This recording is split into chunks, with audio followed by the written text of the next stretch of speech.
બોલ. મંચ પર બિરાજમાન મંચસ્થ મહાનુભાવો, ગામમાંથી પધારેલા ગ્રામજનો, વાલીગણ તેમજ મારા વહાલા બાળ દોસ્તો, આજે બેટી બચાવો વિશે બે ત્રણ શબ્દ આપની સમક્ષ રજૂ કરું તે આપ સૌ શાંતિથી સાંભળજો. યત્ર ન્યાયસ્તુ પૂજ્યન્તે તત્ર દેવતા, અર્થાત જ્યાં સ્ત્રીઓની પૂજા કરવામાં આવે છે ત્યાં દેવતાઓનો વાસ હોય છે એવું આપણા શાસ્ત્રોમાં લખાયું છે. પણ આપણે આપણા શાસ્ત્રો આ કથનને ક્યારે સ્વીકારી શકીએ છીએ ખરા? દીકરી તો મહાલક્ષ્મીનું સાક્ષાત સ્વરૂપ છે. જેને ઘેર લક્ષ્મી જન્મ લે તે પૃથ્વી વિશેષ કોઈ સૌભાગ્યવત કરવું દીકરીને લક્ષ્મી સમાન ગણવામાં આવે છે. તો પછી તેના આગમનની ખુશીને બદલે તેના જન્મ પહેલાં જ કેમ મારી નાખવામાં આવે છે? દીકરી તો પિતાનો પડછાયો છે. મારા પેટમાં જ્યારે બેટીની હત્યા કરવામાં આવે છે ત્યારે તે બેટી બચવાના કેટલા પ્રયત્નો કરતી હશે. ગર્ભમાં જ મા મને બચાવો, મા મને બચાવો એ જ કેટલી દર્દનાક હશે.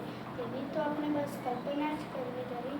જેનો આ જગતમાં હજી જન્મ જ નથી થયો તેને ગર્ભમાં જ મારી નાખવી, આના જેવું બીજું મહાપાપ કોઈ હોઈ જ ના શકે. મિત્રો, દીકરીની જીવનની બધી જ સમસ્યાઓ દૂર કરવા દેવીની પૂજા કરનાર આપણો ભારતીય સમાજ સ્ત્રીઓની આટલી બધી ઉપેક્ષા કેવી રીતે કરી શકે? હિંસાનું આ નવું સ્વરૂપ આપણા સંસ્કારોનો ઉપહાર છે.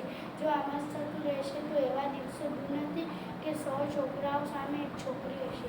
મિત્રો, દીકરીની ઝગમગતી દ્રષ્ટિ સામે સૂર્યની રોશની પણ ઝાંખી પડી જાય છે. એવું લાડકવાયું પાત્ર એટલે જ દીકરી.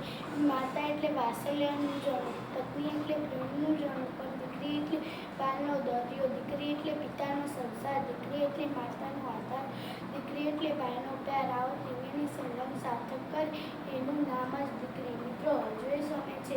આવો સાથે મળીને આ ભ્રૂણ હત્યા અટકાવવાના દૈવિક કાર્યમાં સહભાગી થઈએ. યાદ રાખો કે બેટી અભિશાપ નહીં, વરદાન है.